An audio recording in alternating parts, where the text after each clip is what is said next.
Tentang Hari Arak Bali. Seru ya. Seru itu. Ya. Jadi Hari Arak Bali. Jadi dalam tanda kutip nih. Setelah mendengar penjelasan dari Bli Wene, dan menurut Bli Wene bagaimana itu Bli tentang Hari Arak Bali ini? Ya, kita tahu mungkin informasi beredar kan pro kontra gitu ya. Ada yang pro, ada yang kemudian kontra. Dengan dinamika yang ada lah. Ya, terus arahnya ke politik gitu kan. Kalau saya pribadi simpel, baik untuk dilakukan, baik untuk dirayakan. Iya. Tapi nggak diadakan juga nggak apa-apa. Oke. Kita harus bisa melihatnya bahwa ini sebuah perayaan bagaimana Arak Bali sekarang bisa diterima di industri. Oke. Kan gitu. Tinggal dikritisi, tinggal dikasih masukan bahwa untuk merayakan Arak Bali kita batasi tempatnya di mana-mana aja. Kemudian siapa yang bisa merayakan, dan tentunya kan ya memang yang usianya udah 21 plus kan gitu kan. Oke. Nah, kalau saya lebih suka kita diskusinya produktif ketimbang pro kontra sana sini, tetapi tidak menjawab apa-apa juga gitu kan. Betul. Kalau memang Hari Arak Bali ini tujuannya untuk rekognisi, kenapa enggak kan gitu. Kalau Arak Bali Hari Arak Bali ini dilakukan untuk perayaan dan mengingat bahwa Arak Bali sudah mulai masuk industri dan diterima, ya kenapa enggak kan gitu kan.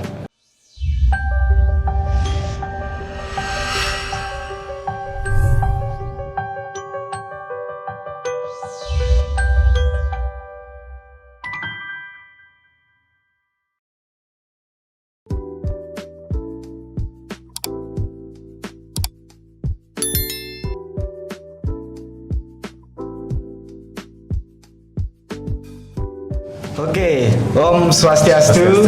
Oke, pemirsa, kembali di Semesta Bali Channel, Harmoni Bali menuju Bali era baru. Bersama saya, Wayan Repiasa. Pada hari ini kita sangat spesial sekali di Semesta Bali Channel. Kedatangan tamu yang sangat spesial. Beliau ini adalah pelaku dan sekaligus pendiri dari Tualen Corporation. Ya, Tualen Spirit. Dengan produknya seperti Arabica, ini dia Bli Wene Wahyudi. Semua. Ya. Oke, Bli Wene, Om Swastiastu nih Bli Wene, bagaimana kabarnya hari ini? Baik. Oke. Podcast kedua. Jadi sudah Ya. undang lagi. Ya, terima kasih Bli Wene atas kehadirannya. Pemirsa, sebelumnya kami di Semesta Bali Channel pernah mengundang Bli Komang di studio ini juga, dan dengan pembahasan waktu itu adalah Arak Bali kita merambah ibu kota. Wah, bagaimana ini Bli? Kayaknya Bli sekarang di mana posisi ini? Di Bali atau Jakarta ini? Ya saat ini hari ini di Bali. Terus tapi sehariannya di Jakarta gitu. Wow. Partner saya di Bali gitu. Tapi sebenarnya memang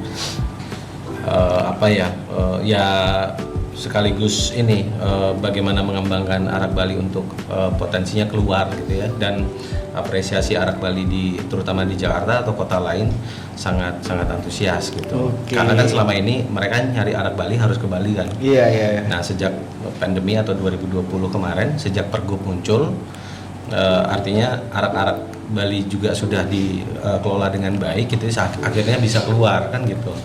Nah, orang-orang di luar sangat antusias gitu. Iya. Jadi gini ya Bli ya. Jadi ternyata arak kita sudah keluar ya, Arak Bali nih. Sudah. Wah, itu sangat Ada di membanggakan kota-kota sekali lain ini. juga. Ada di Pekanbaru, ada di Batam, ada di Sumatera ya gitu. Terus ada di Jakarta utamanya, terus Labuan Bajo, terus ada di Bali. Nah, dengan namanya tetap Arak Bali. Arabica. Iya. Produksi dari Bali. Bali Karangasem, Oke. Desa Sidemen. Jadi kalau sudah produksinya di luar bukan Arak Bali ya, Bli? Bukan. Harus dari Bali, harus source-nya bahan baku dari Bali, dikerjakan sama orang Bali, itu baru benar Arak. Wah, itu pemirsa. Jadi bangga sekali kita nih. Ternyata arak kita sudah nyampe di luar Pulau Bali dengan bahan baku dan produksi juga di Bali ya, Bli ya. kita kirim keluar Pulau Bali. Wah itu bagaimana ya ceritanya, sangat membanggakan. Ternyata arak kita nih dinanti-nanti orang di luar pulau kita ya. Sebagai minuman. Gimana sih arak Bali di luar itu dianggap nih? Interesting karena ada alternatif lain selain dia minum misalnya whisky atau sekarang yang tren ini soju, tapi kemudian muncul arak Bali, dan setahu saya sudah ada banyak arak Bali yang legal ya. Nah, yang kemudian arak yang berada di luar Bali itu adalah arak-arak yang memang sudah mendapatkan izin. Arak yang sudah legal, arak yang sudah lolos BPOM, berisi pita cukai dan lain-lain. Artinya ya memang arak-arak yang beredar sekarang, terutamanya yang memang sudah di luar Bali, itu adalah produk yang memang layak untuk dikonsumsi karena sudah uji lab, BPOM dan lain-lain, tidak ada yang melanggar hukum. Nah, artinya bagaimana juga ini produk yang memang layak konsumsi dan menjaga hak konsumen untuk tetap baik-baik saja ketika mengkonsumsinya kan. Iya. Jadi arak Bali, kalau kita berpikir arak Bali itu alkohol gitu aja kan, padahal nilai ekonominya sangat tinggi sebenarnya. Nilai ekonomi dan nilai sosial dan nilai dari sisi spiritualnya juga sangat penting untuk terus kita bawa gitu. Iya. Jadi bukan cuma urusan mabuk-mabukan sih. Jadi kalau kita bisa mengolah bahan bakunya dari kita, itu saya sangat menggelitik sebenarnya. Gimana menurut pandangan Beli nih? Jadi kalau dulu tuh ada image bahwa kalau udah minum alkohol itu mabuk-mabukan, apalagi dengan arak. Nah, itu kan orang tua dulunya tuh bagaimana pikirannya tuh, wah ini anak saya biar tidak bisa, janganlah sampai minum arak gitu. Nah, dengan pada saat ini dengan gebrakan Pak Gubernur Bali, Pak Wayan Koster itu dengan mengeluarkan aturan pergub, terus aturan-aturan lain yang memang condong pada pelegalan bahan kekayaan yang ada di Pulau Bali kita, apalagi itu dinanti-nanti oleh orang luar. Beli memproduksi arak ini dengan keluarnya pergub ini berpengaruh nggak pada produksi Beli? Justru pergub itu yang menjadi pondasi kita untuk melangkah dan memproduksi selanjutnya kan, berkegiatan. Kalau tadi dibahas orang tua selalu komplain anaknya minum arak dan lain-lain, karena peredarannya bebas. Belum diatur. Betul. Ratusan tahun kita melihat bagaimana arak Bali ini beredar di warung-warung kecil di sembarang tempat, kemudian harganya murah sehingga semua orang bisa beli. Anak yang masih sekolah juga kadang mungkin menyisihkan uang sakunya untuk membeli arak gitu ya. Nah, makanya ini yang harus kemudian ditata, dikelola dengan baik. Nah, sehingga pergub itu menjadi peran penting untuk pondasi awal kita menuju industri arak yang lebih baik kan gitu. Aturannya jelas, misalnya produksi arak itu harus di pabrik yang sudah mendapatkan izin UIA. Izinnya sekarang udah nggak keluar karena udah ditutup sama Pak Presiden. Tetapi kan ada izin-izin existing yang sudah ada sejak dulu. Di Bali itu kalau nggak salah sekitar ada 8 izin pabrik yang udah memiliki izin UIA, izin usaha industri alkohol. Tetapi bagaimana industri ini berpihak pada yang kecil.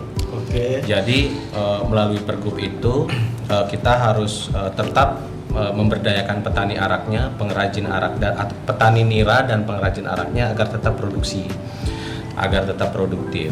Nah, ini dikelola melalui koperasi. Bisnisnya diatur sama dia. Tetapi koperasi juga sekaligus menjalankan QC, quality control gitu. Nah, kaitannya dengan produksi yang di pabrik, bahan bakunya yang kemudian kita kirim ke pabrik untuk proses. Kalau konteksnya Arabica berarti kita bahan bakunya bawa dari petani, kita kirim ke pabrik. Kita ambil petani kopi dari Kintamani, dikirim ke pabrik, kemudian pabrik hanya melakukan blending proses, kemudian bottling, labeling, kemudian sampai pengurusan pita cukai. Nah, ini kan sebenarnya bagaimana siasat atau solusi yang ditawarkan oleh gubernur agar si arak Bali ini bisa tetap eksis, apalagi tidak hanya kaitannya dengan upacara saja, tetapi dijadikan masuk ke wilayah industri sehingga ini bisa kita edarkan secara baik gitu, secara legal. Iya, iya. Oke, Bli. Waduh. Ini Bli, salah satu saya juga mau gini nih. Ada gak potensi kira-kira kalau di luar Bali oke lah, sudah beredar ya arak Bali ini dengan tetap mengedepankan produksi dari Bali. Yeah. Nah, di sini saya mau coba Bli, bagaimana kalau menurut Bli ya, kalau misalnya pergub ini apa sih pengaruhnya terhadap petani, terhadap ini dan sebagainya yang berhubungan dengan arak ini, yang arak yang Bli produksi ini. Ya, kalau saya kan berbicara selaku pelaku ya, pelaku dalam artian bagaimana kita berkolaborasi dengan para petaninya. Pergub itu dibuat untuk bagaimana melegalkan arak Bali, mendistribusikannya sehingga petani-petani yang ada di Bali bisa tetap produktif. Potensinya sebenarnya besar.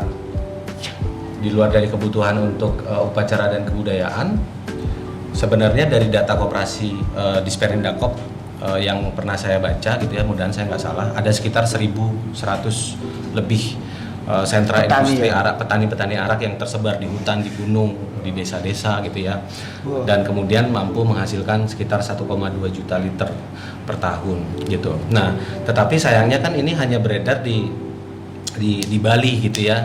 Dan belum maksimal kita kelola dengan baik gitu, sehingga yang arak Bali nggak kemana-mana gitu.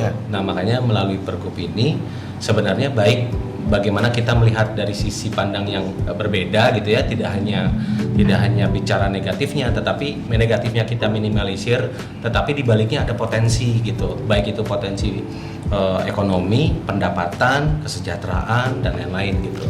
Kalau petaninya tetap produktif ya otomatis kan ekonominya jalan gitu. Secara tidak langsung berarti hubungannya pergub ini itu sebenarnya menguntungkan petani sebenarnya ya. Petani araknya yang mungkin dia tuh lebih produktif jadinya. Ke depan petani arak ini punya imajinasi apa gitu ya untuk mengembangkan produksinya lagi.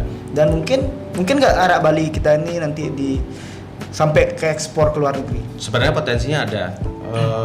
Arabika sendiri karena kita sudah mendapatkan sertifikat ISO. Nah, ini arak pertama mungkin di Indonesia yang mendapatkan sertifikat ISO. Ada sekaligus dua, ISO 9001 tahun 2015 sama ISO 14001 tahun 2015.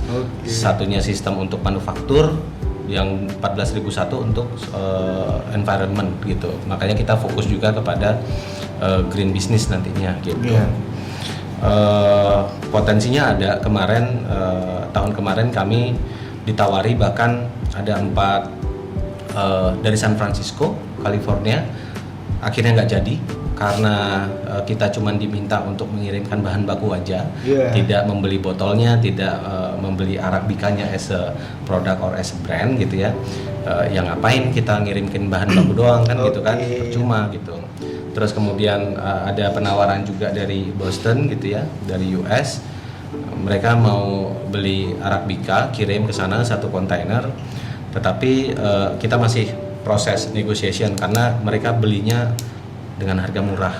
Dan kita masih bertahan, kita nggak mau menjadikan arak Bali ini yang barang murahan gitu ya, apalagi sudah sampai ke luar negeri. Terus ada potensi untuk tawaran dari Perth dan Sydney. Oke, jadi itu ya. Jadi memang Bli Wene ini pemirsa sangat mempertahankan bagaimana ciri khas Balinya itu pada araknya ini dengan pergub ini. Tadi sempat kita dengar juga ya pemirsa bahwa ada tawaran untuk permintaan bahan baku aja ke luar negeri. Tapi kalau kita istilahnya menjual bahan baku saja ke luar negeri, kita kan sebagai penghasil arak terbesar juga pasti tertindas ke depannya. Tidak bisa memproduksi. Nah, alangkah baiknya seperti Bli Wene ini pemirsa, bahwa kita memproduksi arak dan kita mengekspor arak yang sudah jadi. Mereka yang harus ada value added-nya sehingga nilainya ekonominya berkali-kali lipat. Nah, itu maksudnya. Jadi Pergub ini sangat berpengaruh ya beliau pada petani arak semuanya ya. Semua ekonomi di Bali lah khususnya istilahnya. petani dan pelaku araknya. Luar Kalau biasa. nggak ada, kalau kalian bukan pelaku arak ya mungkin nggak penting-penting amat. Gitu.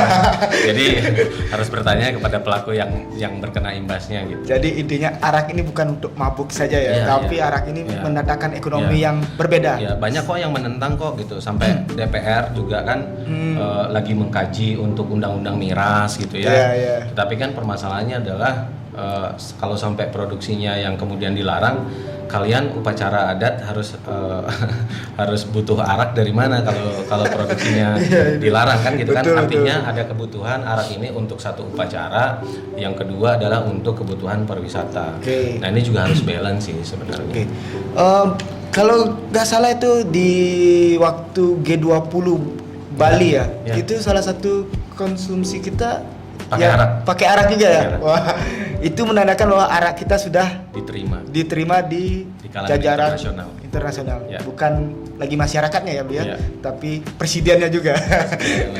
Ya mungkin di level ini ya, di level bawah ya gitu. Maksudnya mungkin kayak jajaran apa? Kalau kita dipakai untuk closing partinya B20 side event. Ya, B20 side event dari G20. Itu kemudian kita serving arak sekitar 200 botol. Terus kemudian semuanya free gitu, minum arak, koktail dan lain-lain, dan semuanya happy dan semuanya surprise ketika mendapatkan arak Bali dengan sudah dikemas dengan baik gitu ya, packagingnya baik, paham branding, paham narasi. Kemudian yang tidak kalah adalah kan secara kualitas ternyata rasanya enak. Gitu. Bukan seperti arak-arak Bali yang mungkin 10 tahun lalu ya, yang rasanya masih bau bensin gitu ya, yang kita nggak tahu ini yang bikin siapa, prosesnya bagaimana. Kan ini yang membuat image arak Bali jelek kan. Dikonsumsi ada yang mati, ada yang buta. Nah ini yang mau kita perbaiki pelan-pelan gitu melalui Pergub ini. Oke, terima kasih Bli. Waduh, itu pemirsa, ternyata arak Bali ini memang potensi besar untuk kita merambah dunia internasional. Ya gini Bli mungkin tentang Hari Arak Bali. Seru itu. Jadi Hari Arak Bali. Jadi dalam tanda kutip nih. Setelah mendengar penjelasan dari Bli Wene, dan menurut Bli Wene bagaimana itu Bli tentang Hari Arak Bali ini? Ya kita tahu mungkin informasi beredar kan pro kontra gitu ya. Ada yang pro, ada yang kemudian kontra. Dengan dinamika yang ada lah. Terus arahnya ke politik gitu kan. Kalau saya pribadi simple, baik untuk dilakukan, baik untuk dirayakan, tapi nggak diadakan juga nggak apa-apa. Kita harus bisa melihatnya bahwa ini sebuah perayaan bagaimana arak Bali sekarang bisa diterima di industri. Kan gitu. Kalau urusannya adalah tempat merayakannya di mana, itu yang perlu diatur, itu yang perlu dikritisi. Bahwa ya minuman beralkohol bisa dikonsumsi sesuai aturan yang memang di hotel, restoran, kafe, off trade yang memang sudah memiliki izin SIUP-MB, surat izin usaha perdagangan minuman beralkohol, sama ngurusin MPPBKC lah, perusahaan barang kena cukai kan gitu. Tinggal dikritisi, tinggal dikasih masukan bahwa untuk merayakan arak Bali kita batasi tempatnya di mana-mana aja. Kemudian siapa yang bisa merayakan, dan tentunya kan ya memang yang usianya udah 21 plus kan gitu kan. Nah, kalau saya lebih suka kita diskusinya produktif ketimbang pro kontra sana sini, tetapi tidak menjawab apa-apa juga gitu kan. Kalau memang Hari Arak Bali ini tujuannya untuk rekognisi, kenapa enggak kan gitu. Kalau Arak Bali Hari Arak Bali ini dilakukan untuk perayaan dan mengingat bahwa Arak Bali sudah mulai masuk industri dan diterima, ya kenapa enggak kan gitu kan. Semua orang berhak untuk bersenang-senang kan gitu. Sama kayak di Jerman gitu ya. Mereka punya ratusan brand bir gitu kan, penghasil bir terbaik di dunia, dan mereka merayakannya dengan nama Oktoberfest gitu kan, 16 hari bahkan. berturut-turut 16 hari. Kita Iya. 1 hari aja udah pada ribut Udah kan ribut gitu ya. kan. Ini di luar negeri ada banyak banget festival minuman beralkohol yang memang sebenarnya ya untuk perayaan gitu. Untuk merayakan apa gitu? Untuk merayakan misalnya pengakuan bahwa ini sudah diterima ke industri. Ini sudah menjadi bagian ini sudah ditetapkan sebagai warisan tak benda. Warisan budaya tak benda Indonesia oleh Kementerian Pendidikan dan Kebudayaan, Ristek kan gitu. Nah ini yang sebenarnya kita rayakan gitu. Yang selama ini peredarannya sembarangan, konsumsinya juga sembarangan. Kemudian kita udah lama pelan-pelan kita rapihkan gitu ya, terutama dari pihak pemerintah, gubernur gitu ya. Nah ini ya memang sebenarnya ini hanya sebuah perayaan gitu. Suka tidak suka ya sebenarnya tinggal dikritisi aja atau tinggal dikasih masukan, tapi jangan bunuh idenya, gitu. Ide besarnya jangan kemudian di-kill gitu ya, sehingga ini dianggap tidak penting untuk dirayakan gitu. Kalau saya sih ya karena saya pelaku, why not? Gitu. Jadi kalau saya tangkap ya beliau dari pesannya beliau ini bahwa di hari arak ini bukan kita hari yang untuk kita legal untuk mabuk bukan, tapi hari untuk memperingati bahwa arak kita sudah diterima di mana-mana. Kan gitu ya maksudnya kan. Dengan pengeluaran Pergub kemarin kita rayakanlah pada tanggal 29 ini. 29 karena pas terbitnya Pergub itu tanggal 29 Januari. Itulah sebagai kita cikal bakal kita artinya kita berbangga hati lah bahwa arak kita sudah siap untuk ekspor, tinggal kita bagaimana rules-nya untuk ekspor itu. Oke, itu memang sangat harusnya bisa ya. Dan kita bisa sejajar dengan kayak misalnya soju, sake, whisky dan lain-lain gitu ya. Kita tinggal masuk sedikit lagi dengan strategi yang lebih sistematis, harusnya 2 tahun atau 3 tahun ke depan ini kejadian nih. Jadi soju itu juga kalau nggak salah itu kan minuman tradisional ya kalau di daerah sana ya? Iya di Korea gitu. Yang kemudian dikemas dengan baik, dikelola dengan baik, pemasarannya masif, dan akhirnya seluruh dunia sekarang minum soju.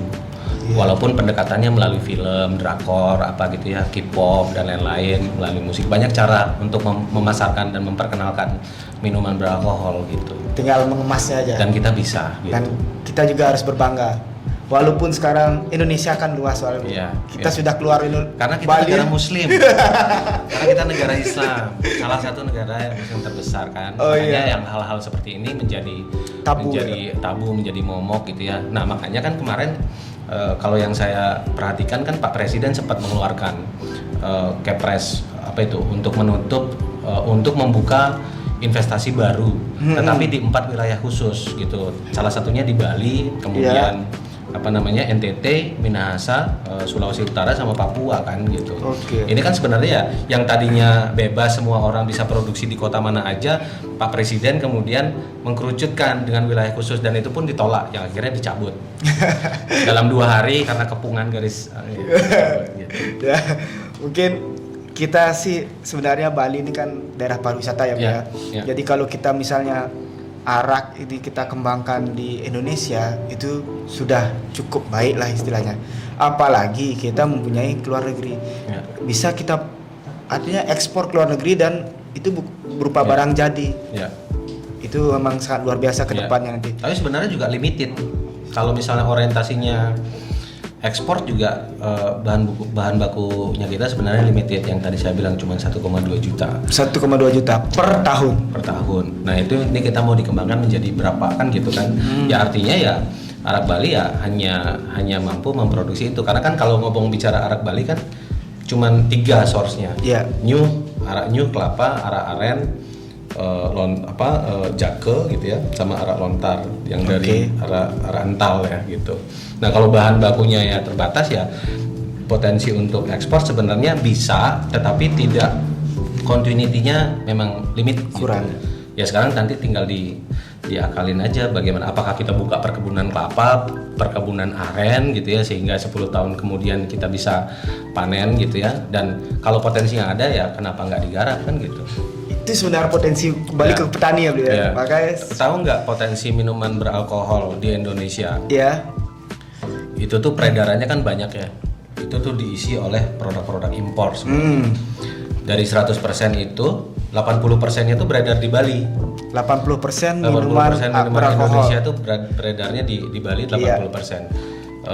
Mengutip data BKPM gitu ya, pendapatannya sekitar 15 triliun. Wow. Tetapi apa yang terjadi dari 80% itu produk lokal berapa kira-kira? Nyampe 5% nih. Even nggak sampai 1%, Gak sampai 1%. 0,9. Wah, luar biasa. Maksud saya gini, ketika ada satu pihak atau kami atau siapapun gitu ya yang berusaha membuat arak ini menjadi lebih baik, tetapi kemudian diprotes, dikritisi, ditentang, tetapi tanpa melihat dari pandangan lain. Dia nggak pernah komen tuh barang-barang import merajai Bali gitu ya. Sedangkan kita punya minuman khas lokal Bali, arak Bali yang sebenarnya belum berdaulat gitu. Even nggak sampai 10%-nya nggak ada, boro-boro gitu kan. Nah makanya ini yang harus, kenapa kita digempur sama produk import, terus kemudian kita diam aja kan gitu kan. Kenapa kita nggak membela produk yang kita punya? Saya juga kadang heran kan dengan beberapa pandangan. Kalau satu sisi mereka komplainnya tentang arak Bali, sedangkan arak Bali sendiri belum berdaulat di tanahnya sendiri. Betul. Ya, jadi ya menggelitik sih tadi seperti Bli bilang, menambah pohon-pohon kelapa atau perkebunan kelapa itu. Jadi kan tanggapan kita nih, mungkin di mindset kita tuh masih petani itu hanya sawah. Ya. Padahal ada petani itu ada yang produksi arak kayak perkebunan kelapa misalnya, terus perkebunan aren, jake dan sebagainya itu ya sebagai bahan dasar. Sekaligus reboisasi. Betul. Hutan kita udah gundul sekarang. Nah, kita bisa tanamin itu ya. Jadi menurut Beli kayak gitu ya Beli ya. Jadi mendukung dari program pemerintah pusat dan kita melegalkan produk kita sendiri untuk kita kirim keluar. Ya. Terima kasih Beli. Waduh, ini ngomongnya seru banget ini. Jadi araknya ini, waduh. Kita minum dulu Beli. Cheers dulu. Untuk arak Bali. Arak Bali ya. Yang lebih baik. Pesan Beli. Ya. Terutama untuk generasi ke depan dan juga untuk ya biar tidak salah tafsir lah tentang arak Bali. Kan kalau kita biasanya multi tafsir ya, senangnya Beli ya. Ya biar gak multi tafsir, menurut Beli sebagai pelaku, terus sebagai juga pendiri dari Arabica ini, bagaimana pesan terakhir Beli sebelum kita tutup? Yang pertama adalah bagaimana minuman beralkohol secara bertanggung jawab. Iya. Di luar dari bertanggung jawab terhadap diri sendiri, bertanggung jawab juga terhadap keselamatan orang lain. Artinya memang ya aturannya udah jelas, kalian minum alkohol itu umurnya 21 plus gitu. Iya. Jadi minum arak boleh, tapi asal usianya juga udah lewat dari 21, udah cukup gitu ya. Kemudian minum secara bertanggung jawab.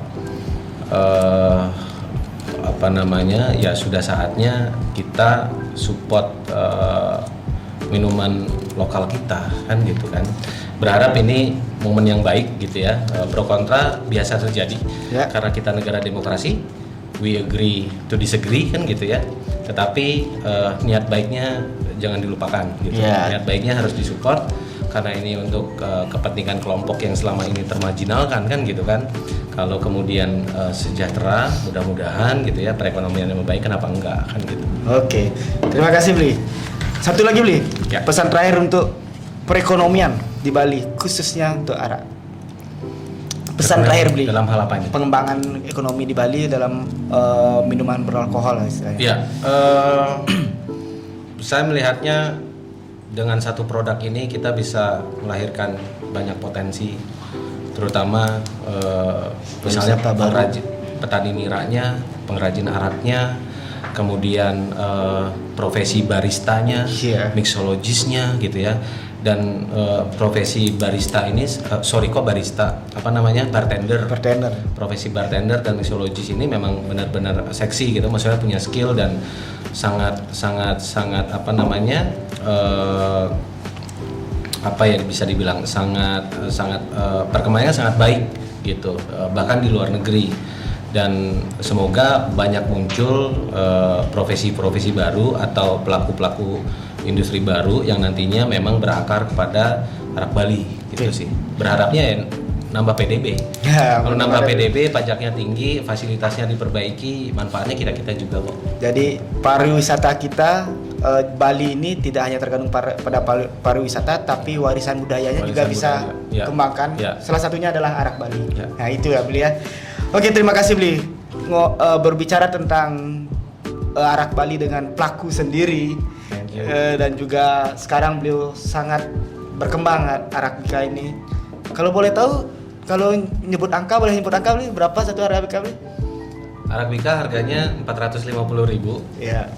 Ya karena memang udah legal, cukai apa segala macam, kita memberikan royalti ke petani, memberikan royalti ke artisan, ke pabriknya dan lain-lain, sehingga memang ini angka yang bisa dibilang affordable. Makanya ini di screening semakin tinggi harganya, mungkin ya kita memfilter sekaligus usia dan kemampuan orang untuk membeli minuman beralkohol. Tapi ada banyak juga arak-arak legal yang memang ya harganya juga di bawah gitu, kan tergantung variannya. Jadi ini sudah mulai Arak Bali ini dilirik dan Ya. juga mempunyai brand sendiri ya. Ya, brandnya baik, bagus-bagus kok. Bagus-bagus ya. Seperti Arabika arak campur kopi. Asik. Single origin Arabica Kintamani. Asik. Oke.